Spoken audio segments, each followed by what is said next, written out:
going on, collectors? Optical 20 here for another video review, and this time it's once again one of my favorite film, Batman v Superman: Dawn of Justice. This time it's the armored Batman.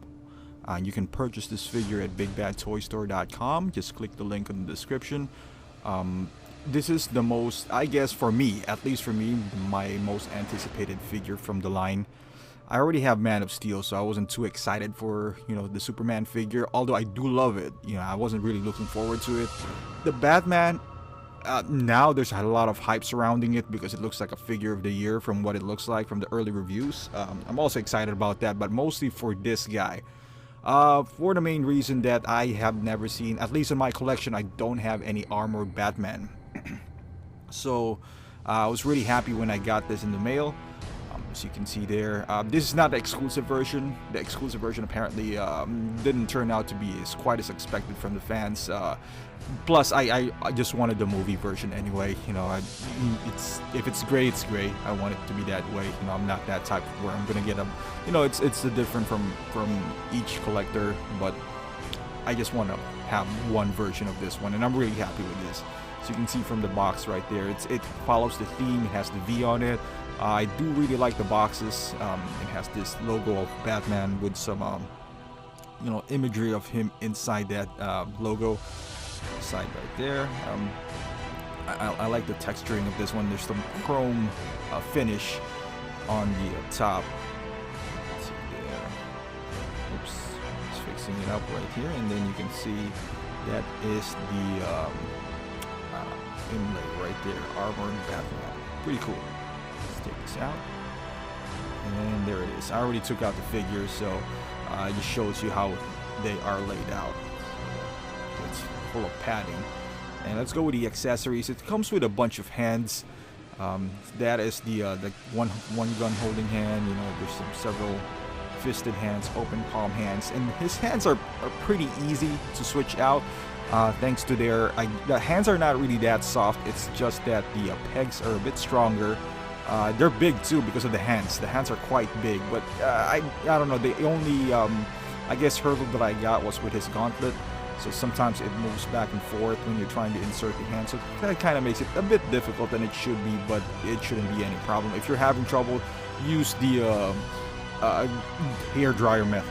If you don't know this by now, if you're new to collecting, whenever something's kind of hard, this is not one of those soft plastics, by the way. Just use a hair dryer to soften things up, and that would make you easier in switching out hands. As you can see there, he comes with a different faceplate. I call it teeth faceplate.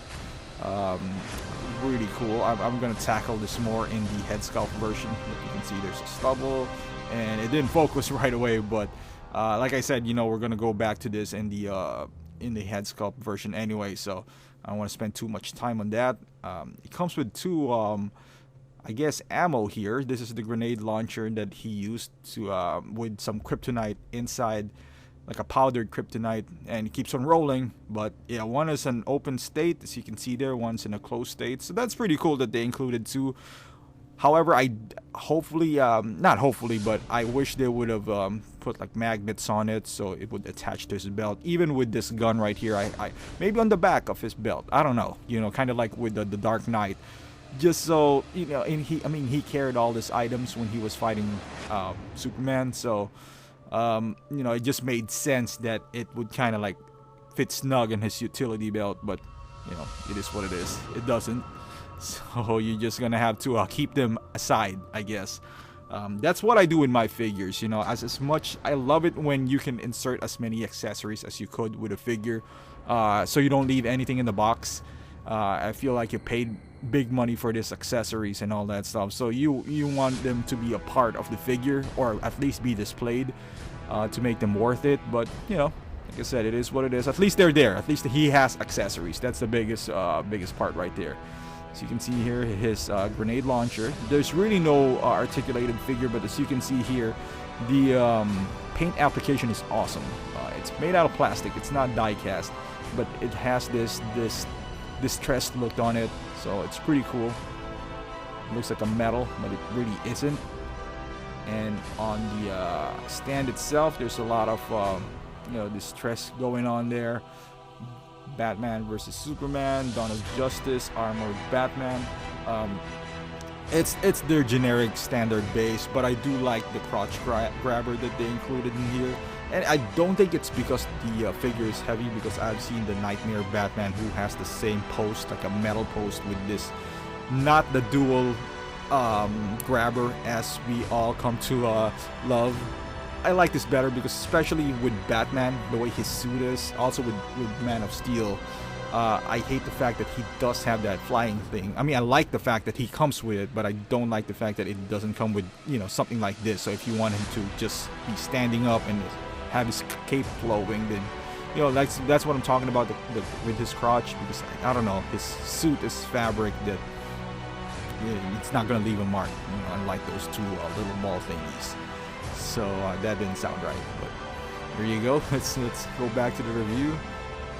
I've seen them dissect this this particular figure with his armor, so they kind of like take him all off.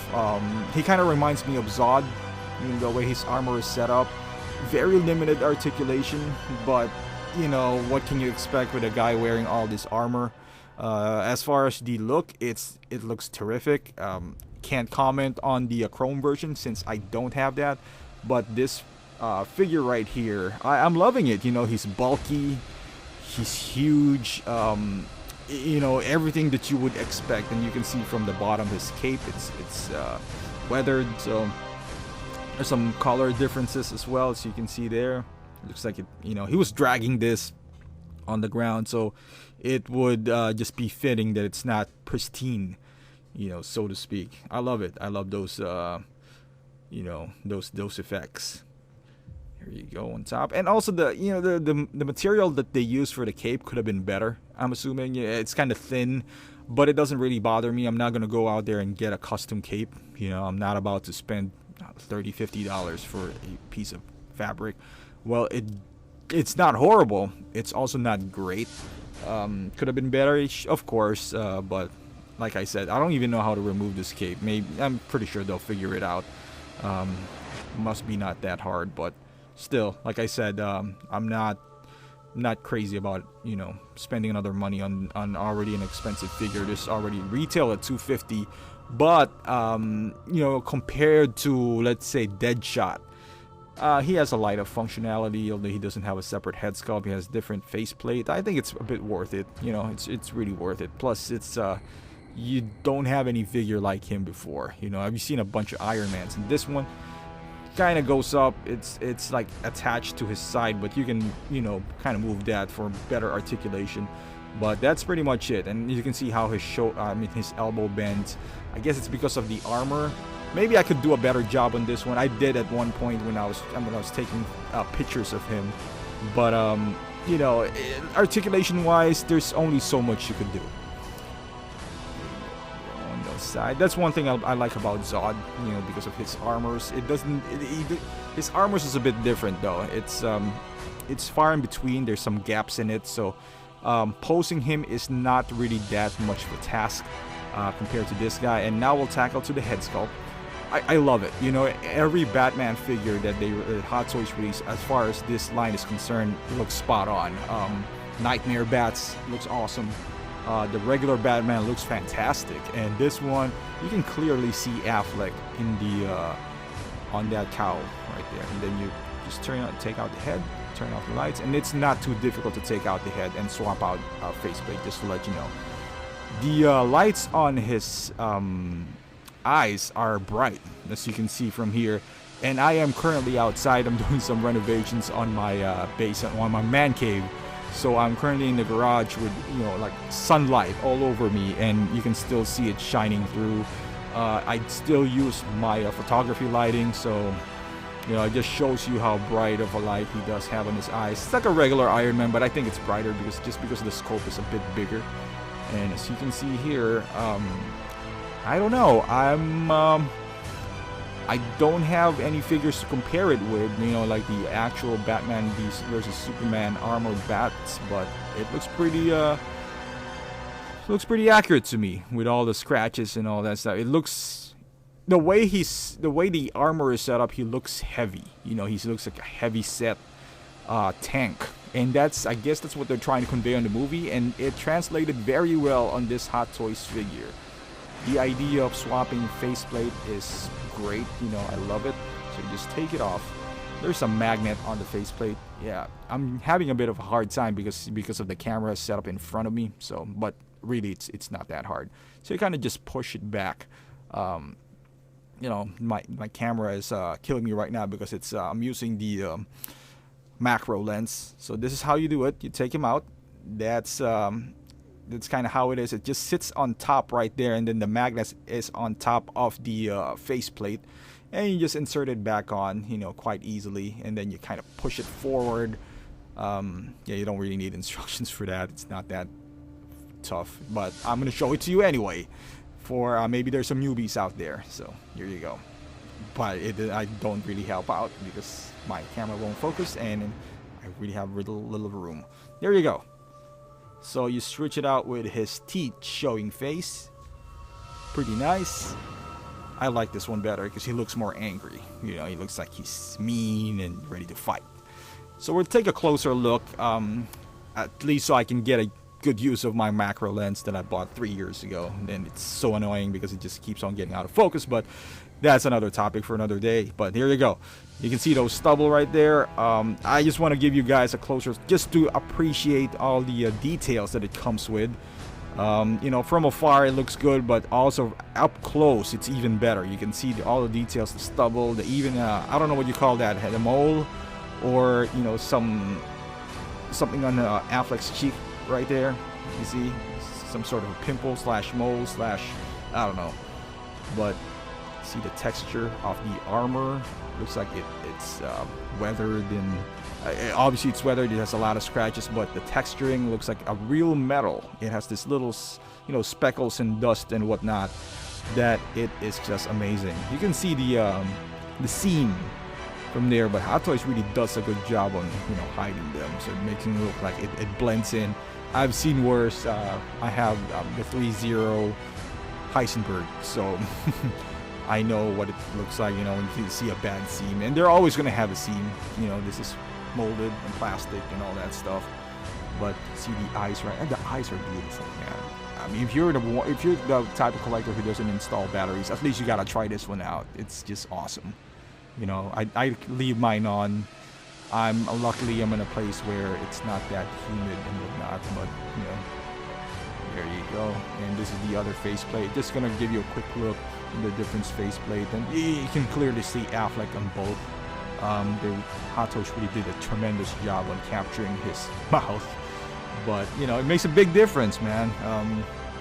You know, you get something that's not looks him, and all of a sudden it's a different person. There you go. Some size comparison. I'm gonna compare him with other figures. This is the Batman v Superman Man of Steel. Clearly he's a lot taller than him, that it should be, even in the film. I think Affleck is really taller than Cavill to begin with, but wearing the suit as well, that should give him a bit of an advantage because of his boot and all that stuff. So up close right there, side by side, and we're gonna go a little bit closer so you can see the difference a lot more. Yeah, shoulder-wise, as you can see, Affleck has to kind of look down, armored bats, to stare at him. And also, if you don't have Batman v Superman Man of Steel, then I'm going to give you the Man of Steel.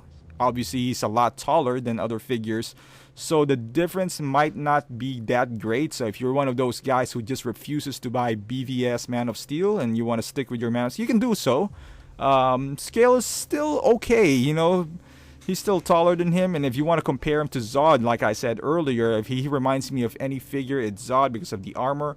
The height difference is there, and also the bulkiness. You can see there, Affleck is just bigger, buffer. You can say that, you know, it's because of the armor, but you can see his arms right there. And this, I mean, he's bigger than Shannon to begin with, but. And there you go. I'm gonna, you know, put in a few poses. There's really not much poses that I can do with this guy, to be quite honest with you. As much as I wanna, you know, play around with, you know, some poses that he does have, it's gonna be quite difficult because of the. I'm trying to make him shoot something, you know, with a straight hand, but that's as straight as I could go. Honestly, here you go. Maybe I didn't try hard enough. Maybe I didn't disconnect the shoulder pads. Maybe I'll have a better articulation if I do it that way. But I really don't want to risk it, got this figure, take him out of the box and try to review him right away. Maybe in a few days when I try to take some pictures and whatnot, I'll have a better understanding on how the figure works. But like I said, I'm doing some renovations, so forgive me if I am a bit lazy right now. I just want to get the figure, get him out as soon as possible for you guys to see, and hopefully I get the Batman vs Superman regular Batman soon. I got the one with a tech cowl and the sniper rifle, and I know a lot of people are buzzing about it, and rightfully so. They hate the movie too, but the figure is awesome, regardless of what you think about the movie. I think it's on screen might be not the best Batman. I still like Bale, but aesthetic-wise, and also when it translated to figure, my goodness, it's just amazing. And this is not something to frown upon as well. Really nice figure. Like I said, this is my favorite one out of the line. Probably will be, just because of the uniqueness of it. I got a lot of Batmans now, but no armor bats yet. So I'm pretty happy that I added him to my collection.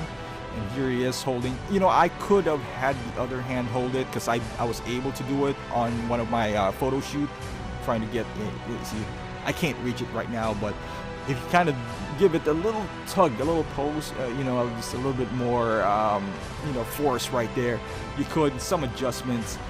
But the problem is on the fingers to hold the bottom part of the gun to make it look like he's holding it. You could, it is possible, it's just that it's a little bit cringe-worthy. It's kind of like, should I do this?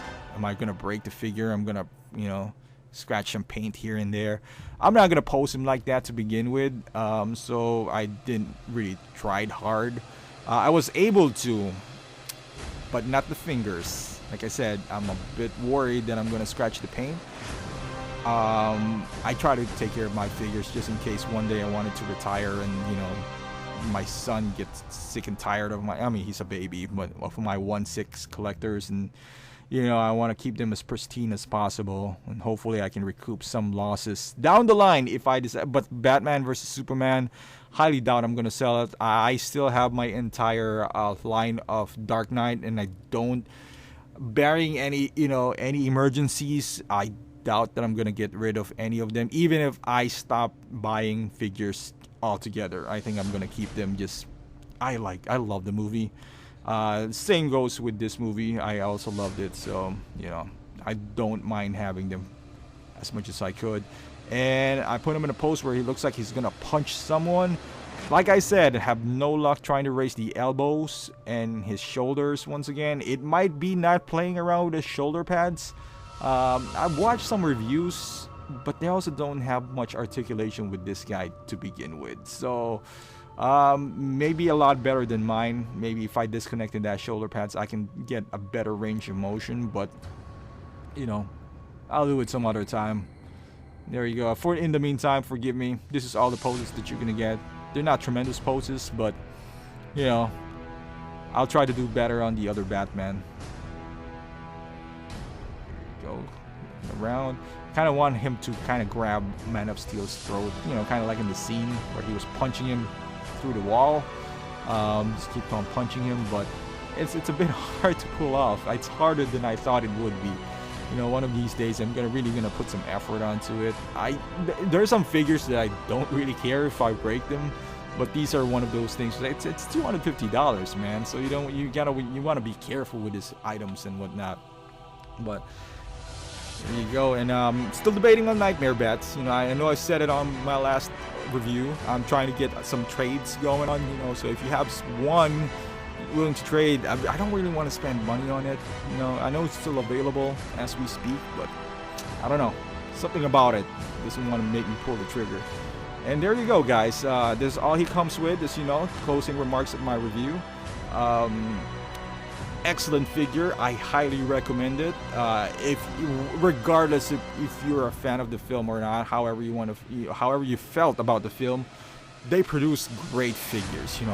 But at the same time, if you didn't like the film, I don't know. It's up to you.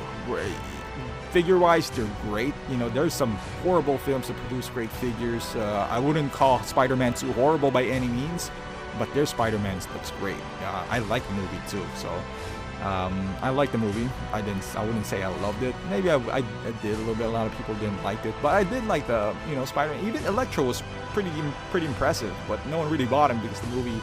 Everyone thought of the movie. But in this one, I would say if you're gonna make an exception to that rule, make an exception for this guy and the regular bats. You know, just for your sake, as a collector, I would highly recommend this, regardless of your feelings about the film. It's a great figure. I think it's a must-have, and you wouldn't regret it. You know, you can say, how many Batmans do I need? It could be worse. You could be an Iron Man fan.